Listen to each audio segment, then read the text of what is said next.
Quadro Gente que Brilha, que voltou ao Papo Reto, traz alunos egressos do UNE do Vale, contando sua experiência acadêmica, sua experiência profissional.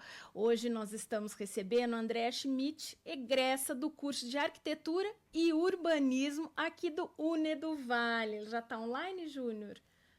Andréia, bom dia, Andréia. Bem-vinda ao Papo Reto. Olá, bom dia. Prazer estar aqui com vocês. Como é que vocês estão? Tudo bem? Tudo bem? Eu sou a Karina Júnior.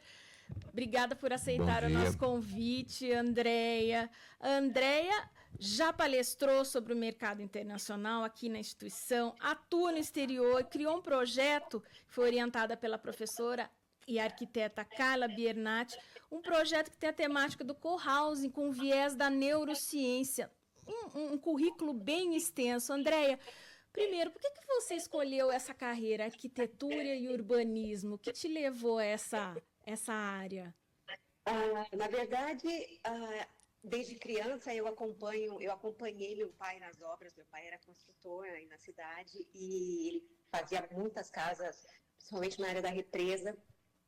E eu tive muito contato com projetos, com os próprios arquitetos. Meu pai trabalhou com o Sig Bergamin, com o René Fernandes, e eram pessoas com as quais eu às vezes atendia o telefone, falava, e depois, agora, né, entendendo a importância dessas pessoas, eu vi o privilégio que foi poder estar presente nessas obras, e isso me encantava, porque enfim, a beleza, essa parte estética da arquitetura sempre me encantou muito. Então, desde cedo, eu sempre tive essa grande vontade de fazer arquitetura. E quando o curso abriu na Eduvale, eu não pensei duas vezes. Falei, não, agora chegou a minha hora. E quando você estava aqui no curso, que diferencial que você via? Já foi se inserindo, apesar de você já ter convivido nessa área com seu pai, quais os diferenciais que você viu aqui no Neduvale? A Eduvale, para mim, é uma grande mãe, porque, na verdade, eu não sei se vocês sabem, mas eu fui professora na Eduvale logo no início da faculdade, quando ela abriu. Eu dei aula no curso de administração e de turismo. Eu era professora de inglês, depois eu me tornei coordenadora do curso de turismo, enfim. Então, eu sempre estive muito presente com os professores, com a coordenação, com a direção, e foi muito bonito ver a forma como a Eduvale, óbvio que assim, o peso dos professores, dos coordenadores, a importância que eles sempre nos deram, mas como eu fui a primeira turma, eu percebi, eles nos deram muito abertura para que nós ajudássemos a construir o curso, entende? Então, foi muito rico para nós podermos ter participado dessa criação mesmo do curso, sabe? De nos entendermos enquanto alunos, enquanto profissionais a serem formados, e a faculdade, ela tem sempre teve, desde quando eu trabalhei nela, ela sempre teve essa abertura de entender e de ouvir o que nós, alunos, pretendíamos, o que nós esperávamos da faculdade. Então, foi muito, muito importante para mim ter estado na Eduvale como aluna também. Você viu os dois lados, né? Como professora e como aluna. E você já pôde ver mais ou menos assim as opções que você tinha durante o curso, as opções profissionais durante o curso, você já teve essa oportunidade? Karina, eu sempre fui uma pessoa muito curiosa e eu sempre me envolvi muito em tudo que eu sempre fiz. Então, desde o começo, desde o início, eu sempre fiz parte, por exemplo, eu sempre estive presente das grandes feiras em São Paulo, dos grandes eventos, dos profissionais de ponta, do que é que estava acontecendo no mercado arquitetônico, porque eu sempre entendi que a arquitetura, ela sim tem a parte comercial dela, mas o que me encanta na arquitetura é o processo de você conseguir definir a sociedade através das obras, entende? porque a arquitetura, ela tem sim a parte projetual, mas ela também tem a parte ideológica, a parte política no sentido de entender como é que a cidade, como é que o entorno pode envolver essa comunidade e transformar ou melhorar a vida dessas pessoas. Então, eu acho que o meu diferencial foi me envolver também, não só esperar que a faculdade fizesse por mim, mas estar atenta ao que o mercado e o que o mundo, a evolução do mundo traz e espera de nós enquanto profissionais. Porque é uma área muito dinâmica, né? Se você é muito dinâmica, né? Completamente. E não só dinâmica, ela nos leva para muitos caminhos. Você pode seguir a área paisagística, você pode ir para o restauro, para a parte de construção mesmo, na parte de pesquisa. Então, assim, é realmente Bom, é maravilhoso, eu sou apaixonada. Ô, Andréia, você está atuando aonde hoje em dia? Olha só, eu faço parte de um congresso, de um grupo de profissionais do mundo inteiro que se chama Moving Boundaries. E esse congresso foi um dos que eu já me inscrevi logo no final da faculdade, porque quando eu comecei a pesquisar sobre o cohousing, e eu vi essa possibilidade do quanto que a neurociência estava sendo aplicada dentro da arquitetura, e não só dentro da arquitetura, mas depois que os homens, né, nós enquanto seres humanos, descobrimos o entendimento do cérebro, o entendimento das nossas reações dentro dos espaços, o quanto que isso nos afetava, eu acabei encontrando esse grupo. Fiz parte de uma primeira edição aqui em Portugal, depois na Espanha, e na segunda vez em que eu participei, eu já levei o meu projeto do cohousing e apresentei esse projeto na Itália. Então, esse grupo é o que me dá apoio, é um grupo que hoje eu me encontro inserida, entende? Aqui em Portugal, para ser bem sincera, o ramo arquitetônico, ele não é muito fácil na parte comercial, que foi aqui. Primeiro, eu tentei. Ontem, inclusive, fiz parte de um grupo, nós assistimos uma palestra de um grupo, de um escritório de Barcelona, chamado CRC. Eles tratam de arquitetura de landscaping, meu Deus, peraí, calma, deixa eu tentar achar, Karina, porque landscaping pode ser encarado como paisagismo, mas eles, na verdade, eles são mais que paisagistas, e eles são ganhadores do prêmio Pritzker, são muito importantes aqui na Europa, e ontem eu assisti uma palestra com esse escritório aqui no Porto, onde eu moro, e, inclusive, esse grupo, o Moving Boundaries, onde eu estou inserida, eu tive a possibilidade, o privilégio de conseguir marcar uma conversa, um bate-papo com o Álvaro Siza, que é um papa, é o nosso Niemeyer aqui de Portugal, e fiquei conversando 2 horas com ele no escritório. Só que eu fui entendendo que aqui em Portugal, Karina, se nós achamos que o Brasil é burocrático, Portugal, sendo a nossa pátria-mãe, é duas vezes mais burocrático. Então, a fase, o tempo que você leva, por exemplo, para ter seu projeto aprovado é coisa de 2, 3 anos. Então, Nossa. é uma burocracia muito grande e é aquilo que eu estava falando no começo, que a arquitetura ela envolve muitas áreas e eu, de verdade, me encontrei na parte não a parte prática, mas a parte teórica, entende? A parte de pensar a arquitetura. Vai ter gente que vai para um ramo mais prático, mas também tem a parte que para pesquisar, para entender, para averiguar, para ver se aquilo está funcionando, e eu sou muito mais dessa área. Estou finalizando meu livro sobre o cohousing, né? Finalmente. Fala um pouco sobre esse livro e o cohousing com viés na neurociência, que para mim é um assunto inédito, muito interessante. Também não tinha ouvido falar. Fala um pouco para a gente, André. Então, vamos lá. O que é um cohousing, né? É tudo que dá a ideia de nós podermos partilhar alguma coisa. E quando a gente partilha moradia, a gente tem uma situação no mundo inteiro que é essa inversão da pirâmide etária. Então, estamos todos envelhecendo a níveis muito alarmantes, inclusive. Todos seremos idosos em muito pouco tempo. Só que, por exemplo, muitos países tiveram tempo de enriquecer antes de envelhecer. Não foi o caso do Brasil. Então, nós temos uma faixa da população que vai envelhecer num país que não se preparou para receber essa população. E não estou falando que Portugal tenha se preparado, tá, Karina? São essas duas realidades que eu conheço bem.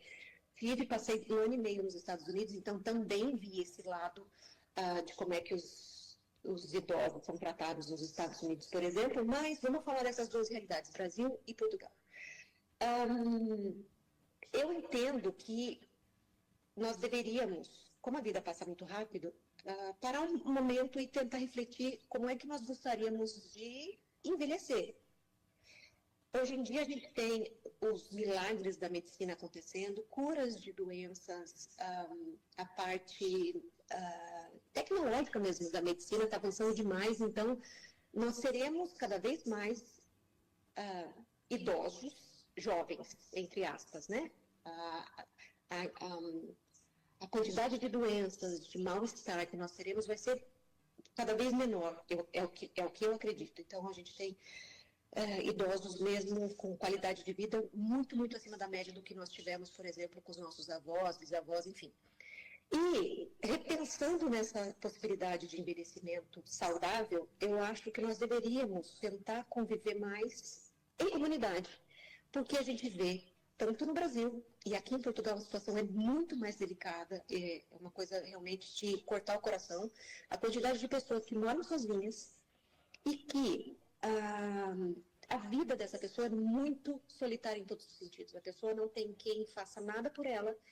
Em Portugal, por exemplo, uma coisa que nos choca um pouco quando você chega aqui em qualquer setor, você não tem uma fila preferencial, por exemplo, para um idoso.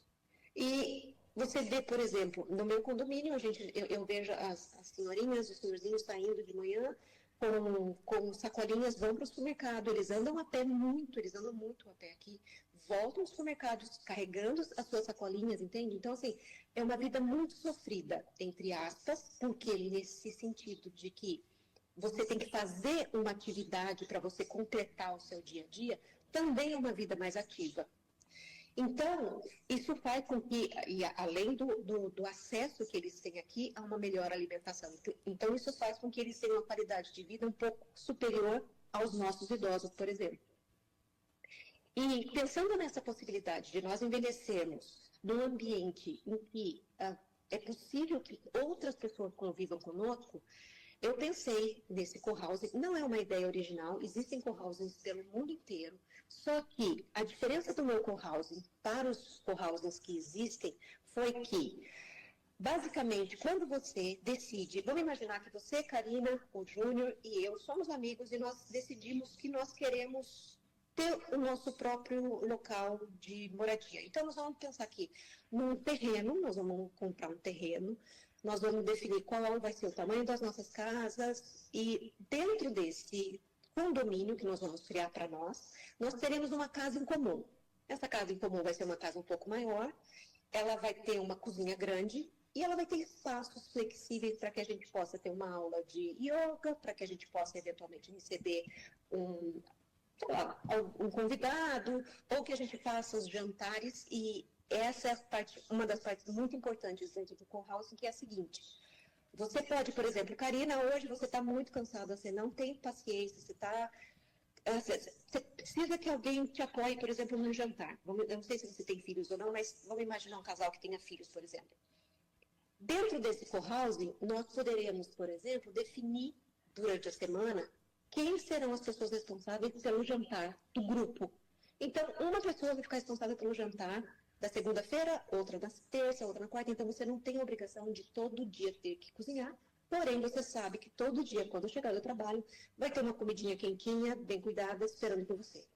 Então, você tem convivência com outras pessoas e você tem a garantia que você vai ter sempre alguém cuidando de você. E por que é importante esse cuidado? Por quê?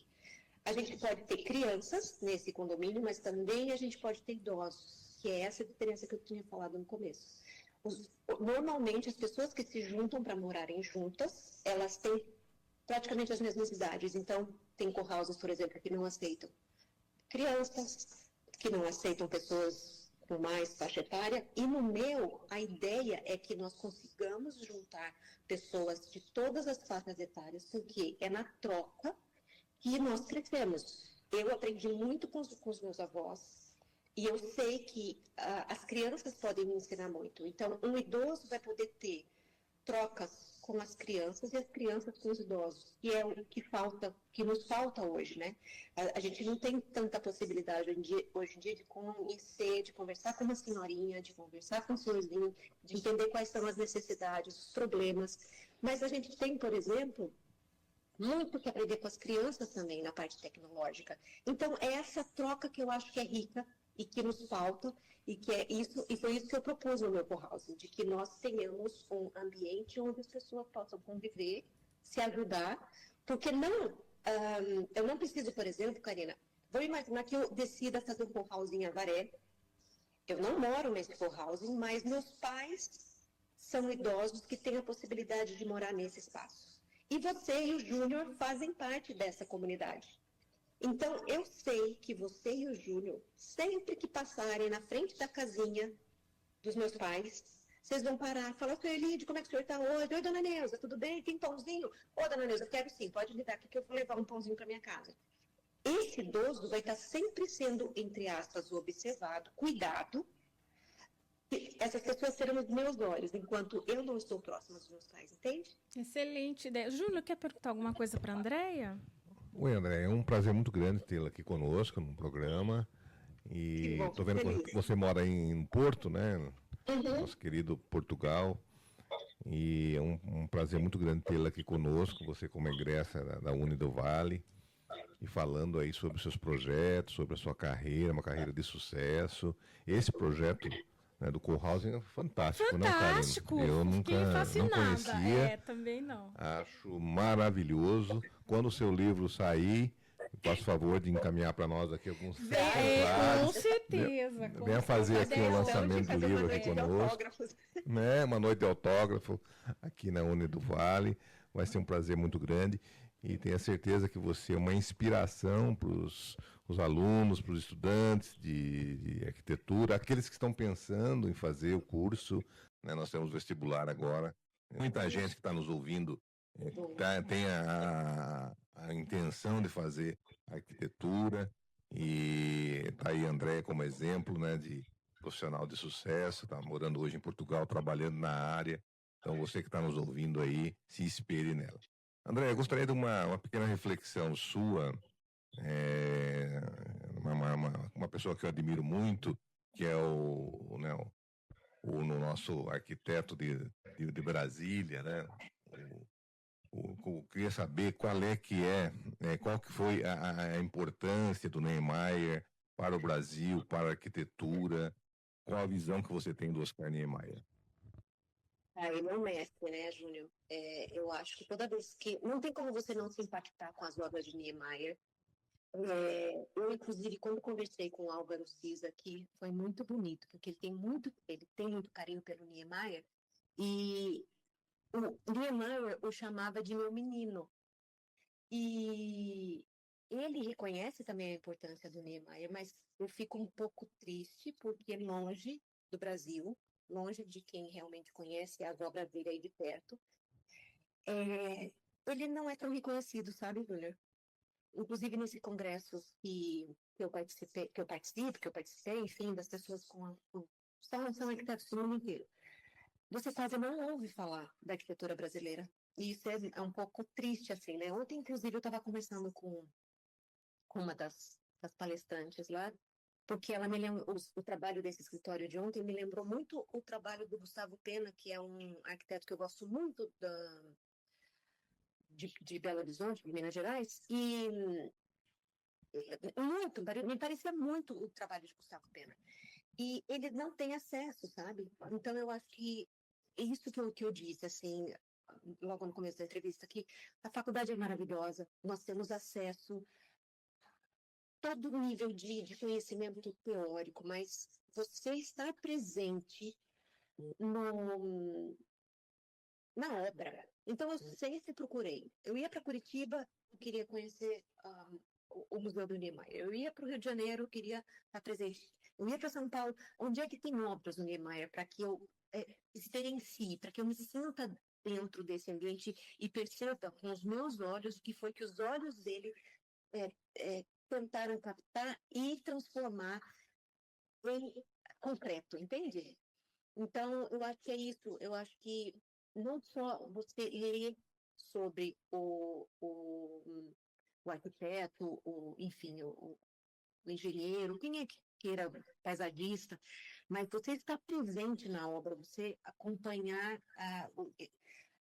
como é que foi que ele pensou essa obra. Você pode até, inclusive, essa foi uma das coisas que eu gostei muito. Dos trabalhos que nós tivemos na faculdade, eu já não me lembro quem foi a professora, eu acho que foi a Ludmila, mas eu não tenho certeza. Aí eu pedi para que nós fizéssemos um trabalho sobre a Sala São Paulo, em São Paulo, eu procurei tudo, pesquisei tudo, toda a parte teórica, mas depois eu fui até a Sala São Paulo. Então, eu estive na Sala São Paulo, eu vi com os meus olhos. Isso é de você estar presente e experienciar a obra. Eu acho que isso é tão importante quanto você aprender sobre ela, sabe? Andréia, o que você diria para um estudante que está fazendo ou está pensando em fazer arquitetura e urbanismo aqui no UNE do Vale? O que você diria para esse estudante? Eu diria que se você não toma café, você vai aprender. Porque você, longas horas, principalmente à noite, para você terminar a maquete e apresentar no dia seguinte. Mas a faculdade é uma grande aventura e você vai passar 5 anos que vão voar. E principalmente para as pessoas mais velhas, eu comecei a faculdade quando eu já estava com 39 anos. E se você tem esse sonho de ir para a faculdade, não se intimide com os mais novos, porque essa galerinha aqui é maravilhosa, eu amo adolescente, eles estão muito prontos na parte principalmente tecnológica, que eles dão um show na gente, mas essa vivência que nós temos enquanto pessoas mais maduras traz um entendimento e uma aplicação na arquitetura que eles ainda não têm. Então, eu acho que para você também, que tem uma certa idade, acha que tá mais velha, está cansado, ai, não, 5 anos. 5 anos vão passar de qualquer jeito nas nossas vidas, então é melhor que você faça alguma coisa, que você invista no sonho que você teve.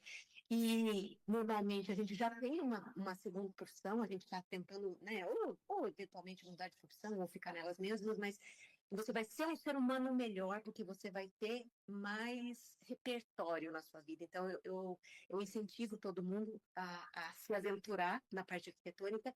E uma das coisas mais importantes que eu diria para todo mundo que queira, não só arquitetura, qualquer área, mas arquitetura, eu vejo que esse foi um grande diferencial na minha vida, que foi saber falar uma segunda língua, que no meu caso foi inglês, porque é a língua mais falada, mas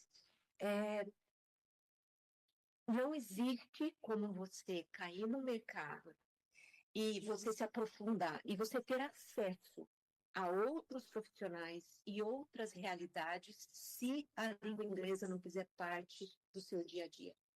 Não é que seja essencial que você saiba, não é isso. Você pode muito bem passar a faculdade e ser um ótimo profissional sem saber inglês, mas você vai ser limitado no sentido de acesso a outras realidades, a outros conteúdos e a outras possibilidades de network. Então, eu acho que são essas duas, assim, se joga e, se possível, se joga com conhecimento da língua inglesa.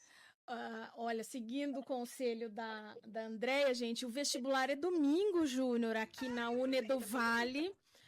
Acesse vestibular.uneduvale.com.br, tem arquitetura e urbanismo, mais 18 opções. E tem a oportunidade também, os 10 melhores colocados podem ganhar 10 bolsas de estudo, os 10 melhores colocados legal, no vestibular, o que é sensacional, gente. Quem não quer ganhar uma bolsa, não é? Ô Andréia, para a gente finalizar, você como aluna egressa aqui do Uneduvale, o que nos une? Ai, caramba, eu acho que é a vontade de fazer a diferença no mundo. Sensacional, Andréia. Parabéns pela trajetória. Parabéns Obrigada. Por essa. A gente vê a paixão que você exala pela profissão, não é, Júnior? Sensacional. É isso. Não tem como fazer, não tem como dar errado quando você não. é Olha, até podia virar frase de caminhão, não tem como dar errado. É verdade. Andréia, muito obrigada pelo papo delicioso. Volte outras vezes para nos contar sobre o seu livro, muito interessante o tema. Estou disponível para quando vocês precisarem. Eu conversei aqui com o André Schmidt, né? Schmidt, lá de Portugal, egressa do curso de Arquitetura e Urbanismo do Uneduvale. Andréia, muito obrigada. Obrigada, eu te agradeço. Um beijo grande. Um beijo, Andréia. Todo mundo aí do Vale. Manda um beijo para todo mundo. Obrigada. Obrigado, Andréia. Tchau, tchau.